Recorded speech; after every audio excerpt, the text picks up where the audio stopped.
왕에 대한 증거의 말씀이다. 이렇게 기록이 되어져 있는 대목에 있는 말씀입니다. 예수님께서 그리스도 이 세상에 오셨음에 대하여서 출생에 대하여서 증거를 하고 출현에 대하여서 증거를 해주었던 말씀들이 있죠. 그리고 예수님께서 이제 직접 당신이 가지고 있는 그리스도의 직임 가운데 있어서 선지자의 직임을 가지고 증거하셨고 왕의 직임을 가지고 증거해 주시는 섭리 가운데 있어서 두 번째 내용입니다. 직무에 대한 수행에 의해서 왕의 직임을 가졌다라고 하는 걸 증거해주는 말씀이다. 라고 할 수 있는 부분입니다. 성경이라고 하는 부분은 우리가 이제 하도 많이 말씀을 드리니까 성경은 구약 성경과 신약 성경으로 나누어 기록이 되어져 있죠. 구약 성경은 섭리를 통해서 찬양을 통해서 예언을 통해서 하나님께서 누구인가라고 하는 것을 증거해주는 하나님 계시의 말씀이고, 신약 성경은 예수가 직접 행하신 일들을 통하여서, 그리고 예수께서 이제 부활 승천하시고 난 다음에 성령을 보내셔서 성령으로 말미암아 행하였던 일들에 대하여서 증거함으로 말미암아 하나님이 누구인가라고 하는 것을 알려주는 말씀이다. 그런 내용들입니다. 우리가 성경에 어떤 내용을 보든지 간에 하나님 계시라고 하는 사실을 절대 잊어서는 안 됩니다. 그 본문에 있는 내용들이 근본적으로는 하나님이 누구인지를 알려주기 위해서 말씀으로 기록되어 있다고 하는 것이죠. 이건 구약 성경과 신약 성경에 대한 내용이고요. 오늘 우리가 보는 말씀이 왕의 직무에 의한 성취의 증거 가운데 있어서 오늘은 그 직무를 수행하는 성취의 증거, 지도자의 직무, 그 다음에 심판주에서의 직무에 대한 증거의 내용들이 기록되어 있는 말씀을 보게 된다라고 이야기를 할 수가 있습니다. 우리는 지금 현재 신약 성경을 보고 있습니다. 신약 성경의 주제는 예수는 그리스도이시다라고 하는 것을 말해주고자 하는 겁니다. 이게 신약 성경이에요. 신약 성경. 우리가 성경 그러면은 아까 말씀드렸지만은 구약 성경과 신약 성경으로 구별이 되어지죠. 구약 성경은 성경 자체는 하나님 계시예요. 하나님 계시. 하나님이 누구인가라고 하면서 알려주는 겁니다. 구약 성경은 너희들에게 증거되어진 참 하나님은 바로 여호와이시다라고 하는 겁니다.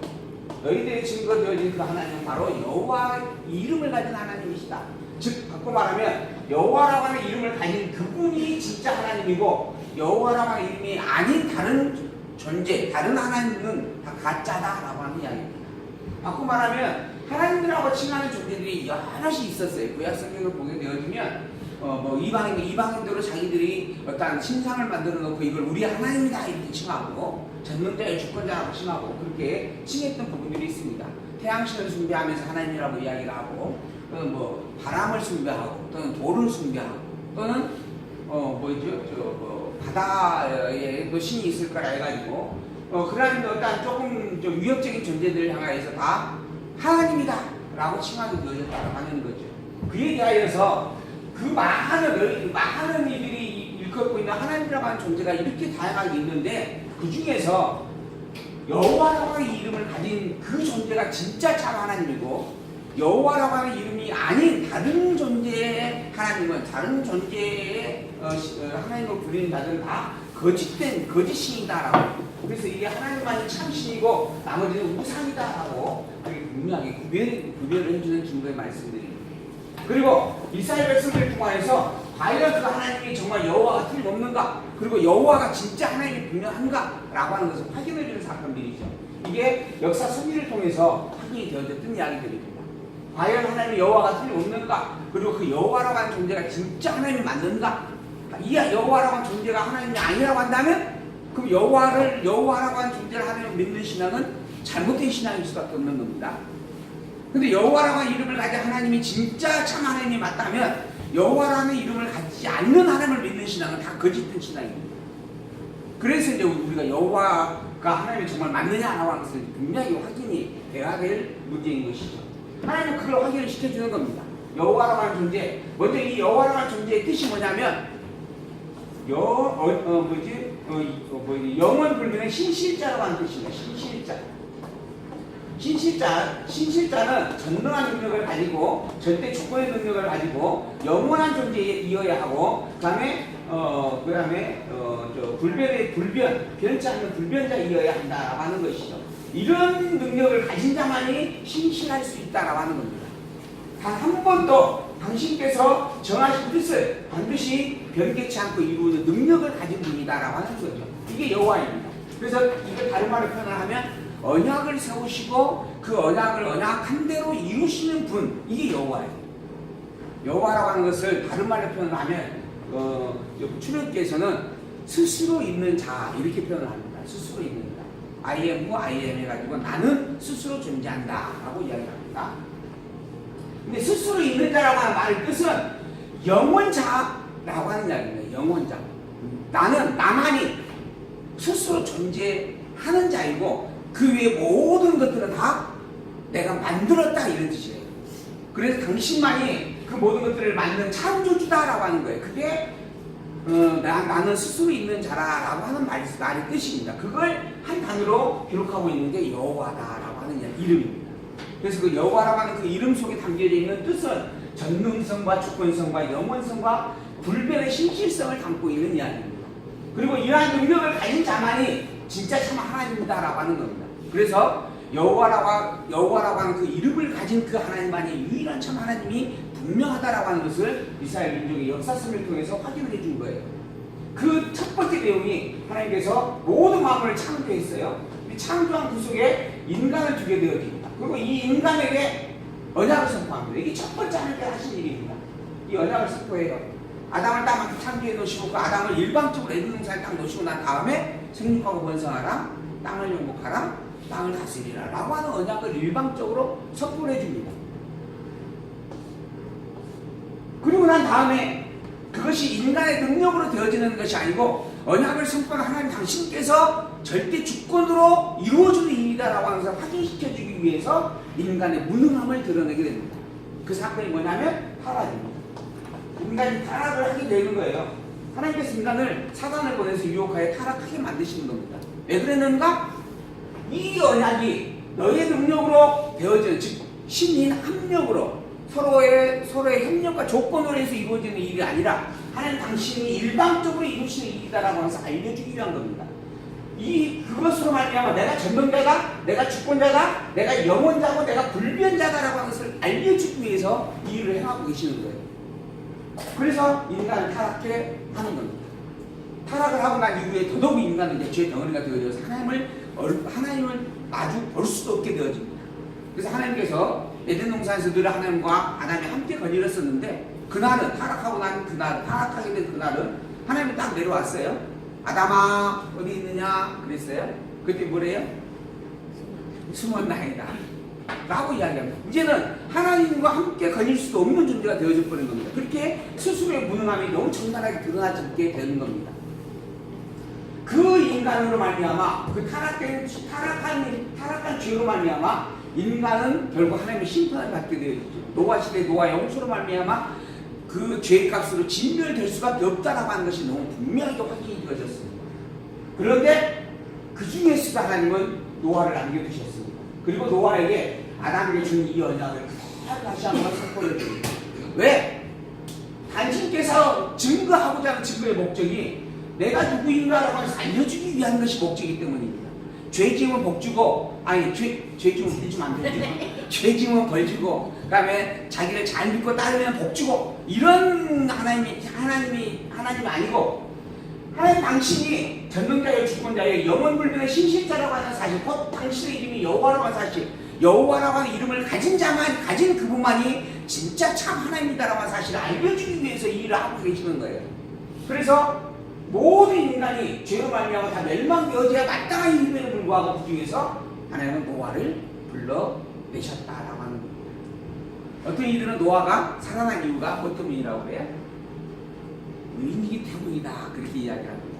그리고 그 의인이라고 하는 말은 죄를 짓지 않았다라고 이야기를 합니다. 그래서 노아가 살아난 이유는 죄가 없었기 때문에 살아난 것이다 라고 이야기를 해요. 그런가요? 노아는 죄가 없었을까요? 이미 타락한 인간입니다. 그 누구도 한 사람 아담으로 말미암아 죄가 이 세상에 들어와가지고 아무도 죄 없는 자가 없다라고 하는 겁니다. 그래서 사도 바울은 뭐라고 그래요? 의인은 없나니 단 하나도 없다라고 이야기합니다. 결국 노아도 타락한 죄인임에는 분명한 겁니다.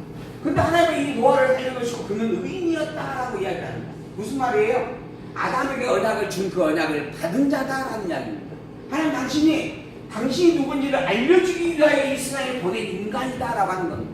하나님의 백성이다라고 하는 뜻이에요. 그래서 그 노아를 남겨두시고 노아로 말미암아 또 생육 번성하게 합니다. 그게 지금 현재 이 땅에 살고 있는 우리의 모습들입니다. 지금 우리에게까지 이게 연결이 되어지는 거예요. 이처럼 하나님은 이러한 모든 섭리 속에서 언약을 선포하시고 그 언약한 것을 그대로 성취해주게 되어집니다. 이걸 전 세계를 통하여서 이 아담이라고 하는 존재는 전 인류를 이 지구라고 하는 피조세계 전체를 대상으로 한 부분이라고 한다면 이제 노아라고 하는 부분, 노아도 마찬가지죠. 아담과 노아, 인류의 초대 시조라고 하니까. 그리고 난 다음에 이제 중간에 한 민족, 많은 민족들이 있는데 그 중에 한 민족을 택합니다. 그게 이제 아브라함이에요. 그러니까 이 아브라함에게 한 민족만을 중심으로 한 섭리를 통하여서 하나님이 누구다라고 하는 사람 하나 보여주게 되어집니다. 그 증거가 첫 번째 또 아브라함을 불렀어요. 갈대우리에 살고 있는 아브라함에게 하나님이 나타나면서 그것도 그 아버지는 우상을 만들어 파는 우상 장사였어요. 그럼 아들이기 때문에 우상을 팔아서 만들어 놓으면 심부름 해야 되잖아요. 심부름 안 했을까요? 심부름 했을 거예요. 제가 생각해 보기에는 심부름 할 수밖에 없는 일이죠. 먹고 사는 일인데 어렸을 때 시키면 뭔지도 모르고 하잖아요. 그렇게 아브라함이 우상을 만드는 그 아버지 밑에서 자랐는데 그런 아브라함을 하나님께서 일방적으로 부르는 겁니다. 그리고 너는 너의 본토 친척 아비 집을 떠나 내가 너에게 지시하는 땅으로 가라. 일방적으로 단독으로 뽑아내시는 거예요. 그리고 난 다음에 그 아브라함을 하여금 내가 너로 말미암아 한 민족을 이루겠다. 너를 민족의 그 유대 민족의 조상이라 일컫게 하겠다라고 약속을 해줍니다. 그런데 아브라함에게는 자녀가 하나도 없었어요. 아브라함의 아내였던 사라는 임신을 못하는 여자였습니다.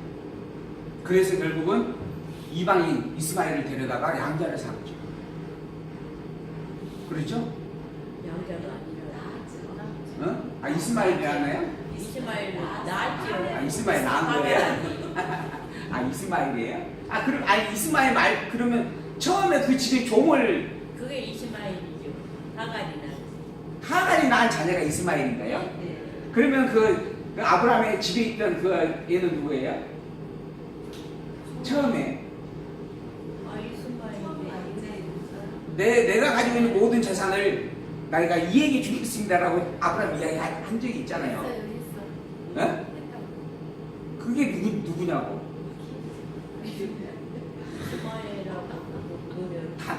다메섹 사람의 엘리에셀인가?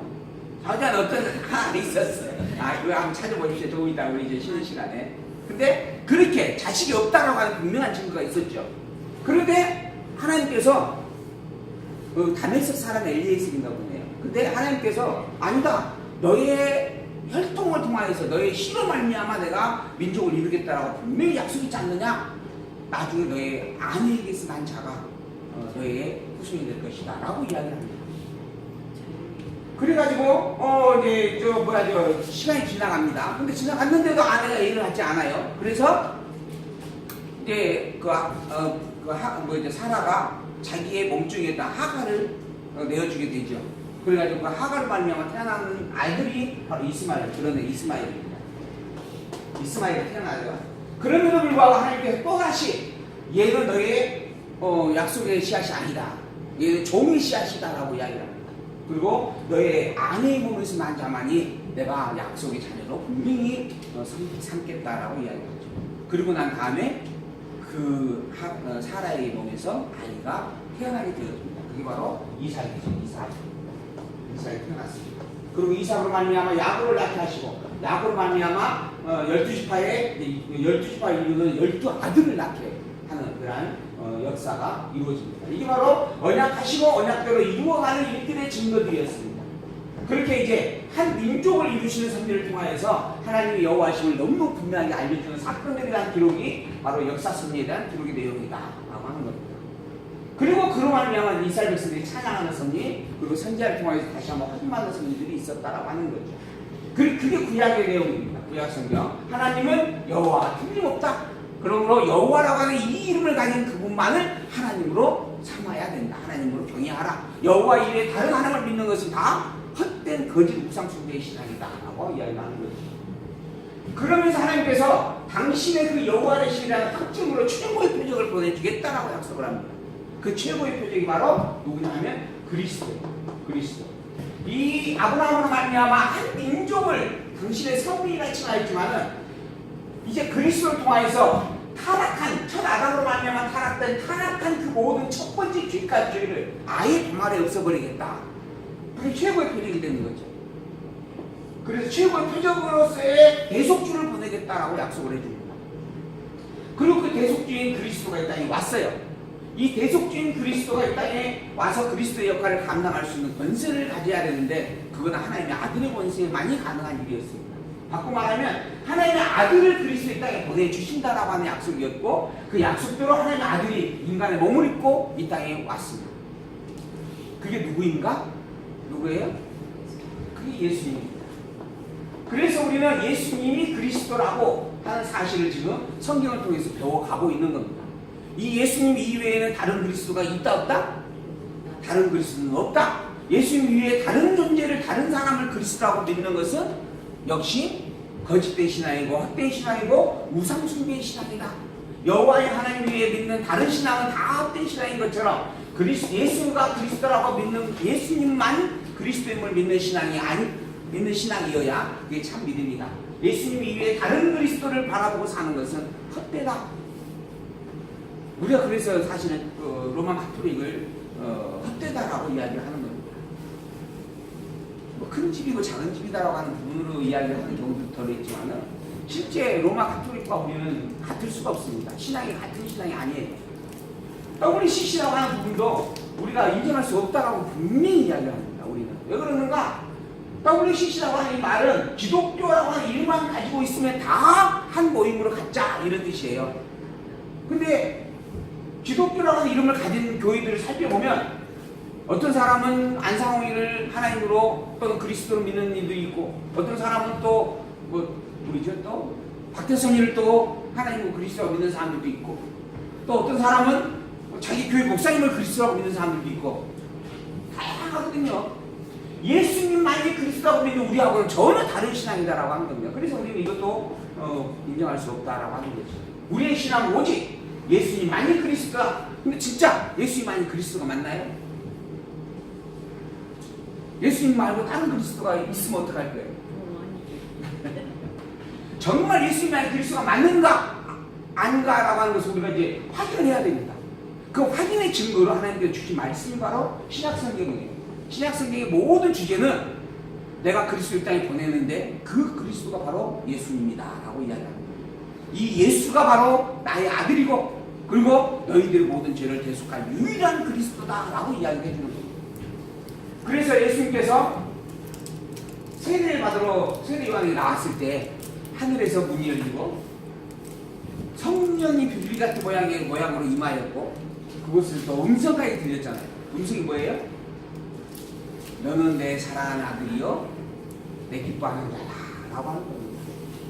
예수님이 하나님의 아들이다라고 분명하게 선포를 해주고 있는 말씀이 기록되어 있는 것입니다. 그래서 예수님만이 그리스도임을 확인하는 그런 과정 속에서 우리가 지금 성경을 보아가고 있습니다. 그 첫 번째 내용이 우리가 마태복음인데 그 마태복음의 시작에서 우리는 족보를 통해서도 예수가 그리스도임이 확인되어졌고 그리고 또한 예수께서 출현하는 과정 속에서 성령의 증거를 통하여서도 우리가 확인이 되어졌던 부분들입니다. 근데 그것으로도 부족합니다. 그럼에도 불구하고 그 현지에 같이 자라고 함께하는 유대인들조차 예수님이 그리스도라고 믿지를 못하고 있어요. 하물며 본 적도 없고 2000년 이전에 있었던 일에 대해서 우리가 어떻게 쉽게 믿겠습니까? 그래서 그것에 대한 증거를 하나님이 계속해서 반복해서 복음서를 통해서 확인을 해주고 있는 내용들입니다. 복음서 내용을 읽다 보면은 너무 똑같은 내용이 반복이 되어져 간다라고 하는 것을 확인해 볼 수가 있습니다. 근데 그 내용에 그렇게 많은 그러한 내용을 왜 수없이 반복을 해가고 있는가? 예수가 그리스도라고 이 말이 너무 분명한 진리이기 때문에 그런 거예요. 그리고 이게 틀림없다라고 하는 것을 확증해주기 위해서 그런 겁니다. 그래서 오늘 우리가 살펴본 이 본문도 과연 예수님이 그리스도가 틀림없다라고 하는 것을 말해주고 있는 본문이다라고 하는 것을 분명하게 기억하면서 살펴보기를 소망을 합니다. 오늘 22장에 있는 말씀부터 봅니다. 마태복음 22장 1절에 있는 말씀입니다.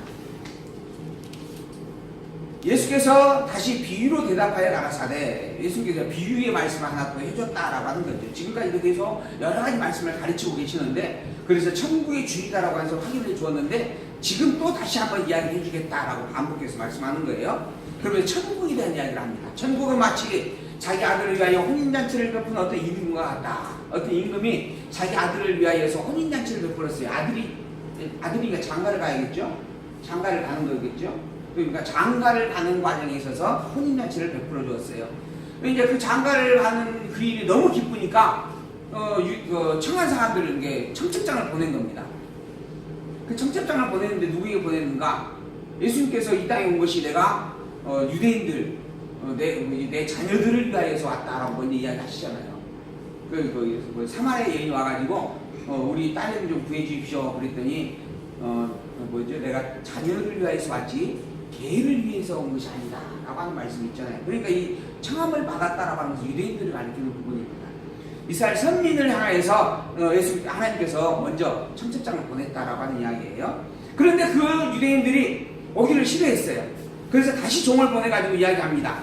오늘 내가 오찬을 준비해 놓았다. 맛있는 음식을 준비했고 살찐 소를 잡아 놓았고 또 많은 음식들도 준비가 되어져 있으니까 혼인잔치 와서 함께 기뻐해 달라 요청을 했습니다.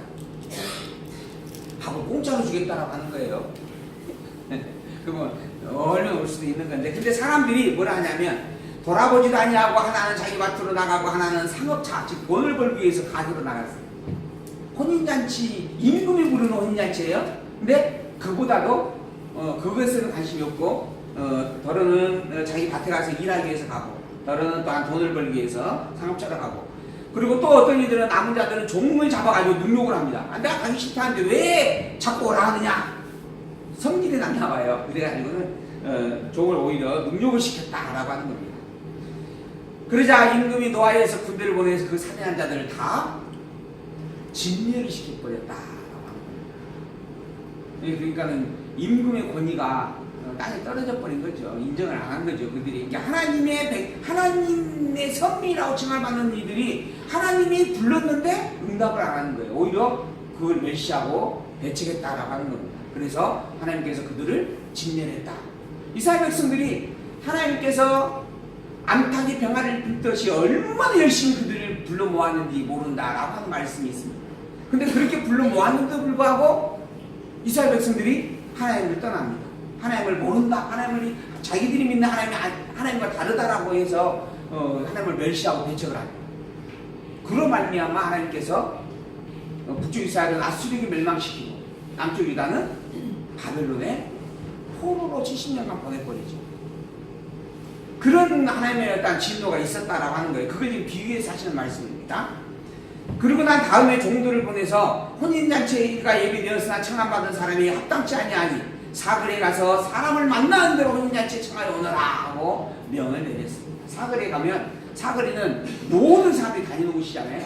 그러니까는 유대인뿐만 아니라 이방인들조차도 모든 사람들, 좋은 선한 사람뿐만 아니라 악한 사람들까지도 다 다니는 그런 길거리에서 만나는 대로 다 혼인잔치 올 수 있도록 그렇게 요청을 하라라고 이야기를 했죠. 그래가지고 사거리에 나가서 사람을 만나는 대로 혼인잔치 청하여서 오너라 하는데, 종들이 길에 나가서 악한 자나 선한 자나 만나는 대로 모두 다 데리고 왔어요. 이 종들도 조금 지혜로웠으면은 악한 자는 놔두고 선한 자만 계속 가서 올라가서 왔어야 되는데, 어쨌든 명령 누구든지 다 데려오라 했으니까 일단은 다 데려온 겁니다. 그렇다라고 한다면 누구든지 다 이제 천국 갈 길이 열린 것인가? 여기가 그래서 이것 때문에 모든 사람에게 천국 문이 열려 있었다. 그러나 예수를 믿지 않고 하나님을 믿지 않았기 때문에 결국은 구원을 못 받았다라고 하는 주장이 나와집니다. 여기서 봐라, 누구든지 만나는 대로 다 오라 했지 않느냐. 근데 그 다음에 단서가 붙어요. 그렇게 누구든지 데려왔는데 그곳에는 어떤 사람이 있었어요? 선한 사람도 있었고 악한 사람도 있었다. 이게 이제 그 바탕에 깔려있는 그런 이야기입니다. 어쨌든 모두 데려왔어요. 그러니까 혼인잔치에 사람이 엄청나게 가득 차게 되어졌습니다. 이제 그것을 보려고 임금님이 이제 출동을 했어요. 임금님이 나셨어요. 딱 나와서 봤더니 눈에 딱 띄는 사람이 있었습니다. 어떤 사람? 예복을 입지 않는 사람. 즉 악한 자가 눈에 띈 겁니다. 악한 자. 이 천국 혼인잔치에 합당하지 않는 자가 그 자리에 있었다라고 하는 거예요. 그래서 친구야 어찌하여 예복을 입지 않고 여기 있느냐. 이 혼인잔치 오는 것은 기본은 있어야 된다라고 하는 거예요. 기본. 선한 자나 악한 자가 무조건 다 데려와서 다 그 자리에 함께 할 수 있는 것이 아니고, 종은 선한 자든 악한 자든 모두에게 천국에 대한 혼인잔치에 대한 소식을 전해주는 것이지만은, 그래도 그곳에 와서 함께 할 자격을 가진 자가 있다라고 하는 겁니다. 그 자격 자체가 없는 자가 있고, 그 조건이 뭐였는가?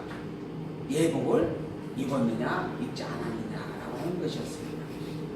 그 예복은 바로 그리스도의 세마포옷을 가리키는 거죠. 즉 예수 그리스도를 영접하고 예수 그리스도를 믿는 믿음을 가졌느냐 갖지 아니하였느냐, 이게 최소한의 기준점이다라고 하는 겁니다. 이 천국 혼인잔치에 참여할 수 있는. 근데 딱 봤더니 그런 예복을 입지 않는 자가 있었어요. 즉 예수를 그리스도 믿지 않으면서도 그 자리에 와 있는 거예요. 뭐 때문에 왔을까요? 과정을 도와주는데. 먹을 것이 많으니까 가자. 그러니까는 옳구나 좋다 하고 온 거죠. 그렇게 해서 온 겁니다. 그래서 이제 왕이 너 왜 그러느냐 하고 물었어요. 왜 예복을 안 입었느냐 그랬더니 자기는 예복 자체가 없는 거예요. 그러니까 할 말이 없어요. 임금이 사람들에게 말하되 그 수족을 결박하여 바깥 어두운 데 내어 던지라. 거기서 슬피움의 일을 갈미 있으리라 하니라. 사실 어떻게 보면은 이 청함을 받고 이 자리에 와갖고 이렇게 쫓겨남을 당하는 이 사람은 억울할까요? 안 억울할까요? 억울하죠. 자기는 가만히 있었어요. 근데 괜히 종이 와가지고 야 혼인잔치가 있고 먹을 것이 많이 있으니까 따라가신다. 그렇게 하고 따라온 거잖아요. 이 종이 말 안 했으면 안 왔을 수도 있는데, 근데 어쨌든 간에 그 사람은 참 억울할 것 같은데 하나님은 당당하게 이야기합니다. 너 이 자리에 처음부터 올 자격이 없는 자였다라고 하는 거죠. 그리고 그냥 그대로 종들을 불러가지고 내가 버리면 내가 던지라고 명하게 되어지죠. 그러면서 청함을 받은 자는 많대, 택함을 받은 자는 적다. 그곳에 와서 그렇게 복음의 증거를 듣고 그곳에 함께 하려고 하는 자들은 많이 있지만 실제로 그곳에서 천국의 백성으로 취임을 받고 함께하는 자는 적다라고 이렇게 비유해서 이야기를 해주는 말씀입니다. 이게 누구든지 다 천국 갈 수 있는 게 아닙니다. 예수를 그리스도 믿는 자만이 천국을 가는 겁니다. 이걸 다시 한번 분명하게 증거를 해주면서 그 예수님 당신이 이 천국의 주인이다. 들어올 자 들어오게 하고 들어오지 못할 자 다시 내쫓아버리는 권세를 가졌다라고 하는 것을 보여주는 그런 말씀의 내용이었다라고 하는 거죠. 이에 바리새인들이 가서 어떻게 하여 예수의 말로 올무에 걸리게 할까 의논을 했다 그러죠. 15절에. 그리고 자기 제자들 헤롯 당원들과 함께 예수께 보냈습니다. 그리고 이야기하죠. 선생님이여, 우리가 아노니 당신은 참되시고 참으로서 하나님의 도를 가르치시며 아무라도 꺼리는 일이 없으시니 이는 사람을 외모로 보지 아니하시니이다 라고 먼저 이야기를 합니다. 이거 속된 말로 이야기하면 입에 침 한번 바르고 이제 칭찬을 해주는 그런 이야기예요. 예수님 당신은 참 선하신 분입니다. 정말 외모로 사람을 취하지 않고 누구든지 다 환영하고 기뻐해 주니 참 좋은 사람입니다. 이런 의미의 내용으로 하는 겁니다. 그러면서 이제 한 가지를 묻겠습니다 라고 요청을 하는 거죠. 가이사에게 세를 바치는 것이 가합니까? 불가합니까? 라고 하는 겁니다. 가이사에게 세를 바치는 것이 합당하냐 합당하지 아니하냐, 그게 유대인에게 맞느냐 맞지 않느냐 라고 하는 것을 묻는 거죠. 이 가이사는 로마의 황제입니다. 로마의 황제의 로마가 지금 전 세계를 지금 장악하고 있는 시대이고, 그리고 그곳에 유대가 지금 복속이 되어져 있는 상태예요. 속국으로 있는 겁니다. 그리고 로마의 어떤 그 운영을 위해서 로마는 그 복속된 그 민족들에게 세금을 강타해서 유지를 해가는 그런 상태였습니다. 아주 강력한 권세를 가지고 있었죠. 그러니까 당연히 세금은 낼 수밖에 없었던 이야기입니다. 그런데 사실 세금을 낸다라고 하는 부분에 대해서는 유대인들에게 있어서는 그게 합당치 않는, 탐탁하지 않은 일이었어요. 더더구나 그 당시에 가이사의 그 화폐를 보게 되어지면 그게 가이사를 신으로 칭하는 그런 칭호가 기록이 되어 있었다 그래요. 그리고 그 양면 뒤쪽에는 가이사의 어머니를 또 이렇게 여신으로 신격화한 그런 형상이 또 그려져 있었다 그래요. 그러니까는 그런 어떤 그 형상들에 비추어 봤을 때에도 유대인들에게는 그게 어쩔 수 없는 일이었지만은 합당치 않은 게 탐탁하지 않는 그러한 일들이었다, 요구였다라고 하는 그런 어떤 의미들이 기록이 되어져 있습니다. 근데 어쨌든 그걸 이제 전제로 해가지고 과연 유대인들 앞에서 유대인들이 지금 가르치고 있는 예수님 입장에서 유대인들에게 어떤 말을 할까 이걸 지금 엿고 지금 질문을 한 겁니다. 그래 예수님께서 이야기하죠. 18절 예수께서 저희의 악함을 아시고 가라사대 외식하는 자들아 라고 한마디 합니다.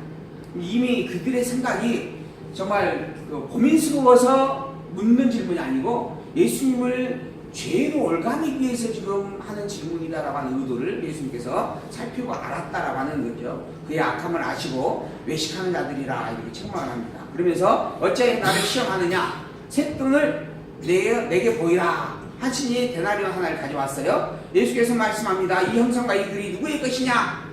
가이사의 겁니다. 모두가 이야기를 합니다.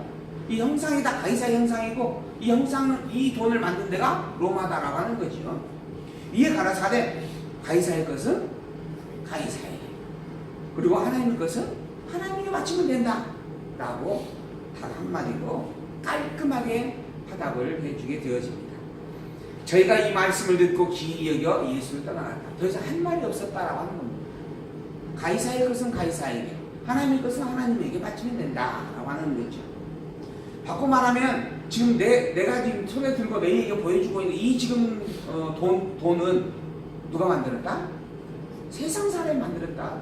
더더구나 지금 유대를 통치하고 있는 가이사라고 하는 로마의 황제에 의해서 만들어지는 것 아니냐. 이건 당연히 가이사의 소유니까 가이사에게 돌리는 것이 마땅하다. 더불어 이것 가지고 하나님의 어떤 섬김에 합당하냐 아니냐라고 논하는 것 자체가 사실은 의미가 없다. 이런 의미입니다.